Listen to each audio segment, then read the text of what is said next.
ഹാഫിള് ഖാദിൽ ഖുലാത്ത് ഇബ്നു സംലക്കാനി റസൂലുള്ളാഹിനെ വിളിച്ചു പറഞ്ഞില്ലേ, മുജാഹിദുകളുടെ ഭാഷയിൽ കൊടിയ ശിർക്ക്, തൊട്ടു കാണിക്കാൻ പറ്റുന്ന ശിർക്ക് എന്നല്ലേ മൗലവിമാർ പറഞ്ഞത്.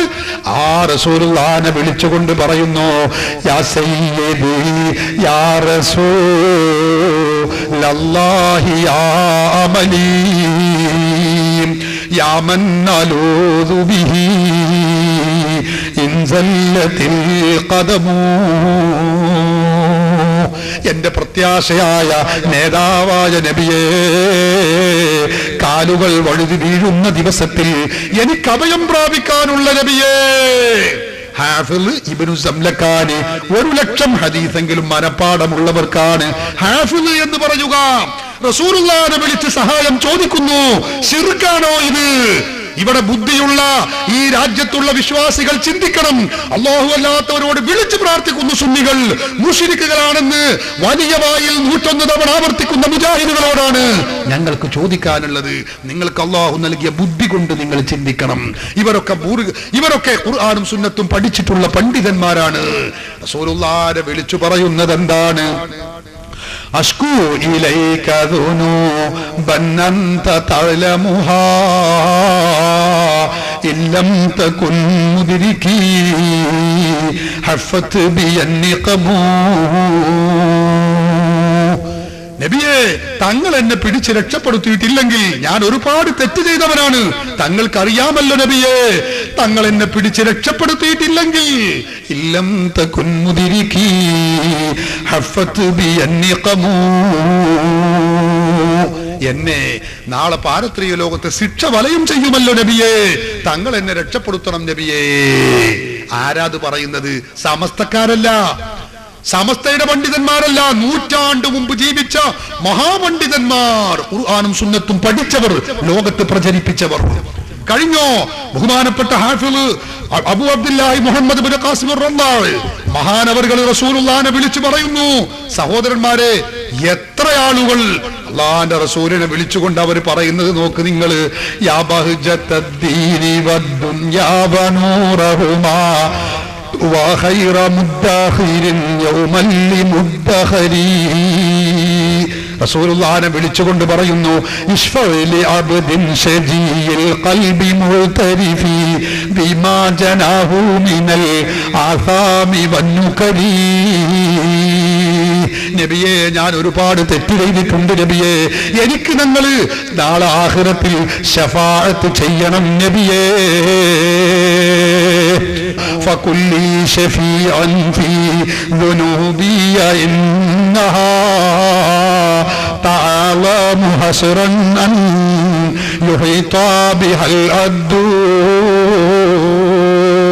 നബിയെ, ഞാൻ ഒരുപാട് തെറ്റ് ചെയ്തിട്ടുണ്ടല്ലോ നബിയെ, എനിക്ക് നിങ്ങൾ ഷഫീഉ ശുപാർശ ചെയ്യുന്നവരാവണം നബിയെ. മുജാഹിദുകളുടെ ഭാഷയിൽ കൊടിയ ശിർക്ക്. പറയൂ നിങ്ങൾ, ഇവർക്ക് ഖുർആനും സുന്നത്തും തിരിഞ്ഞില്ലേ? എത്ര ആളുകൾ, 1ഉം 2ഉം 10ഉം 100ഉമല്ല. എനിക്ക് മറ്റു ചില കാര്യങ്ങൾ ഇവിടെ പറയാനുള്ളത് കൊണ്ട് ഞാൻ ആ വിശദീകരണം നിർത്തുകയാണ്. മുജാഹിദുകൾക്ക് പറയാനുള്ളത് എന്താണ്? ഇതൊക്കെ പദ്യമാണ്. പദ്യത്തിലെ ശിർക്ക് പറ്റും, ഗദ്യത്തിലെ ശിർക്ക് പറ്റാത്തതുള്ളൂ.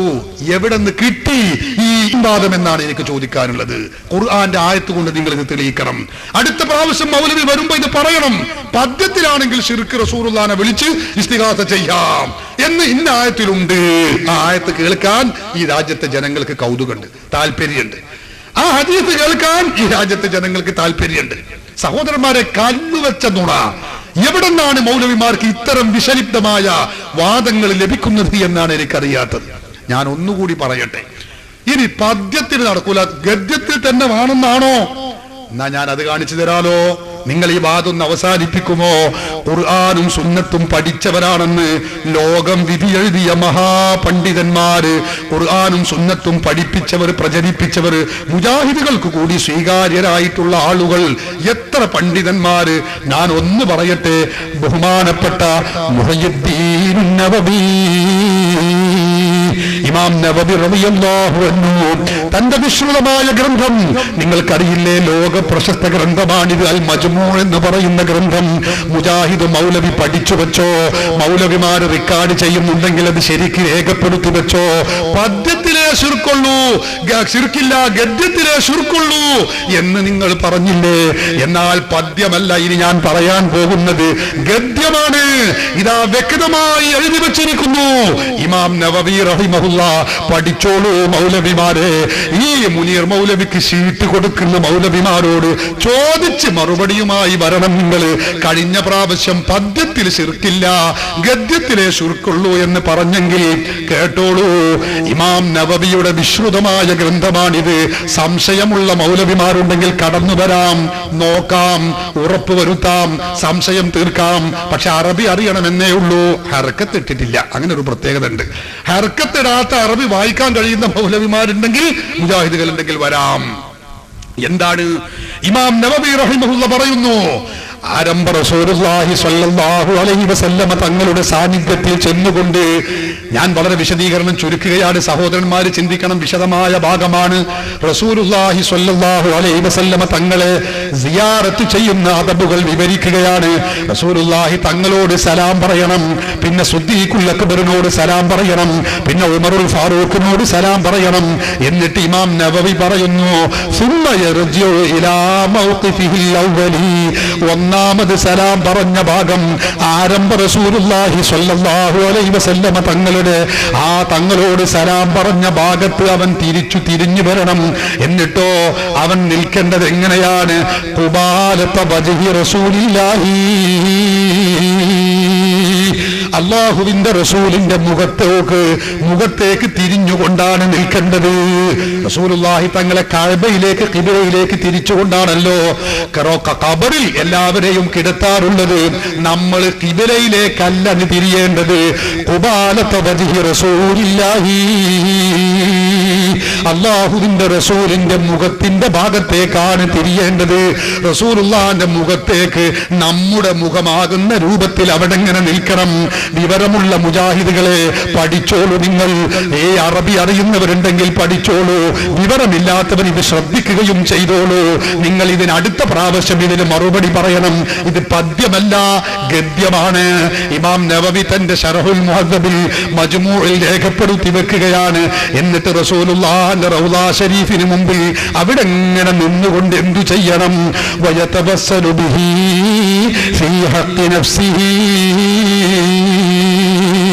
മുജാഹിദുകളെ ശ്രദ്ധിച്ചോളൂ, ആരംഭ റസൂലുള്ളാഹി തങ്ങളെ കൊണ്ട് അതാ തവസ്സുൽ ചെയ്യണേ. ഇമാം നവവി റഹിമഹുല്ല പറയുന്നു, തവസ്സുൽ മുജാഹിദുകൾക്ക് പറ്റാത്ത സാധനമാണ്, അത് ബിദ്അത്താണ്, അനാചാരമാണെന്നല്ലേ മുജാഹിദ് പറയുന്നത്. നവവി ഇമാം ജനങ്ങളെ കൊണ്ട് അനാചാരം, ബിദ്അത്ത് ചെയ്യിപ്പിക്കുന്നവരാണോ? നിങ്ങൾ ചിന്തിച്ചോളൂ സഹോദരന്മാരെ. കഴിഞ്ഞില്ല.